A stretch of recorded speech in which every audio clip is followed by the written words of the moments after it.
Γεια χαρά σε όλους και καλώς ήρθατε σε άλλο ένα νέο βίντεο του καναλιού. Δεν είναι μόνο νέο το βίντεο του καναλιού, αλλά είναι και μια καινούρια ενότητα που θα παρουσιάσουμε μέσα στο κανάλι και θα έχει να κάνει μόνο με video editing, παιδιά. Θα ασχοληθούμε με τεχνικές και tips, tricks και τα λοιπά για video editing. Θα δουλέψουμε με το DaVinci Resolve. Το DaVinci Resolve είναι ένα πάρα πολύ καλό software.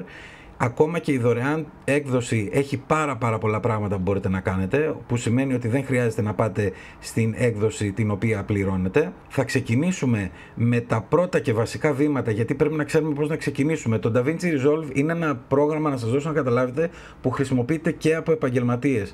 Δεν είναι όπως είναι άλλα software τα οποία στοχεύουν μόνο σε ανθρώπους χομπίστες ή οτιδήποτε άλλο. Το χρησιμοποιούν και οι επαγγελματίες και μάλιστα έχει μία από τις καλύτερες μηχανές, engine όπως το λένε στα αγγλικά, για color grading. Συνεπώς θα ξεκινήσουμε από την αρχή δείχνοντας πώς δημιουργούμε ένα project, πώς βάζουμε τις παραμέτρους, γιατί αυτό είναι το σημαντικότερο κομμάτι για να ξεκινήσουμε ένα project σωστά. Για να ξεκινήσουμε λοιπόν ένα project, ανοίγουμε τον DaVinci και η πρώτη εικόνα που θα δείτε θα είναι αυτή εδώ πέρα που θα σας λέει να διαλέξετε και τα λοιπά project και αυτά. Μπορείτε να δείτε κάποια project που έχω δημιουργήσει εγώ και πάμε να δείτε πώς δημιουργούμε καινούριο, γιατί σε εσάς θα είναι εντελώς κενό. Πάμε κάτω δεξιά, εκεί πέρα που λέει New Project και το πατάμε μια φορά. Εδώ πέρα βάζουμε το όνομα που θέλουμε, Test ας πούμε, το location που θέλουμε να αποθηκευτεί και πατάμε Create. Σε αυτό το σημείο θα μας ανοίξει μια καινούργια σελίδα η οποία θα είναι άδεια τελείως.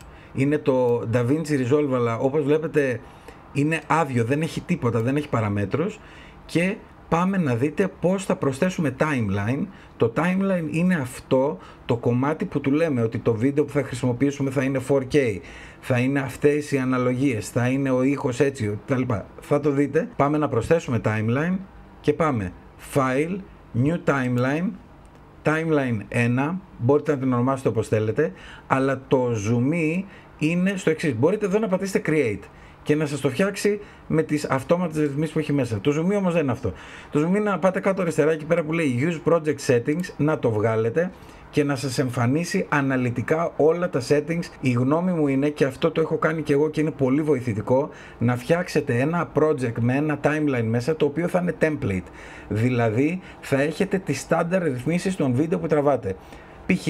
εγώ τραβάω 4K 30, 90% των φορών που τραβάω βίντεο. Άρα έχω φτιάξει ένα template που είναι 4K 30 και με όλες τις άλλες πληροφορίες που θα δούμε τώρα και χρησιμοποιώ αυτό κάθε φορά. Δεν πάω να φτιάξω κάθε φορά καινούριο project, καινούριο timeline και αυτού και από την αρχή. Έχω φτιάξει ένα το οποίο είναι template, το έχω ρυθμίσει, το ανοίγω, το κάνω save as test 2 ας πούμε, γιατί είναι το επόμενο βίντεο, και βάζω μέσα εκεί πέρα τα αρχεία μου για το καινούριο βίντεο.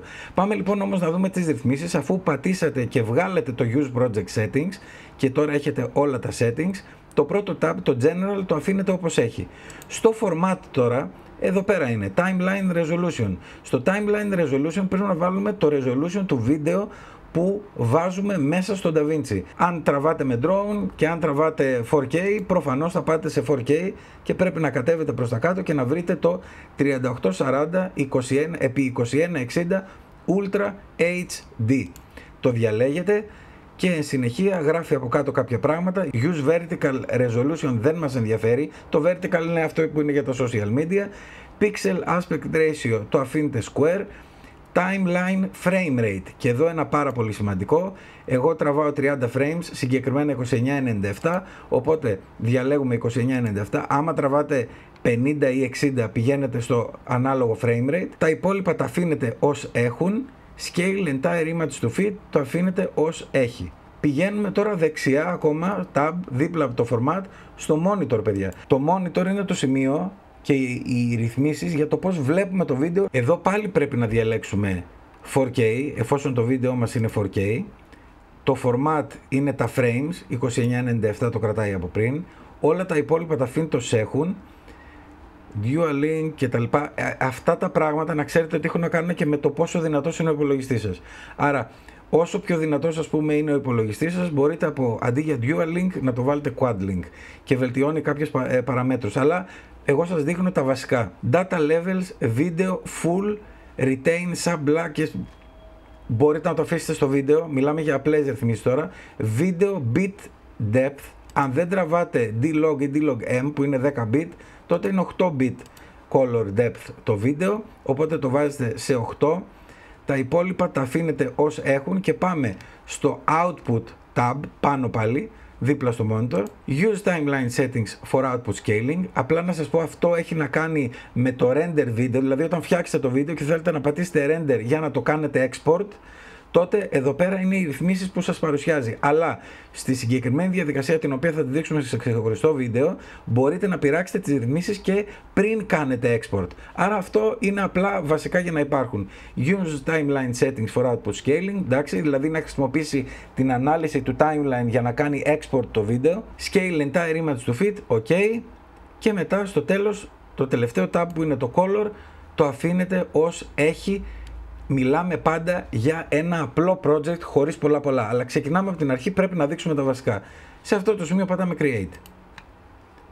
Και δημιουργήσαμε, παιδιά, το πρώτο βίντεο εδώ πέρα μέσα, όπως βλέπετε κάτω. Να πάρω και αυτό λίγο να το κουνήσω. Έβαλα και ένα βίντεο μέσα για να το δούμε και μπορούμε πάρα πολύ απλά να το πάρουμε και να το ρίξουμε μέσα στο timeline και να δείτε ότι θα εμφανιστεί απευθείας το βίντεό μας και αν πατήσουμε play θα αρχίσει να παίζει. Εδώ πέρα αυτή τη στιγμή τώρα θα σας πω και δύο τελευταία πράγματα και κλείνουμε αυτό το tutorial για το πώς χρησιμοποιούμε, το πώς ξεκινάμε μάλλον ένα project στο DaVinci Resolve.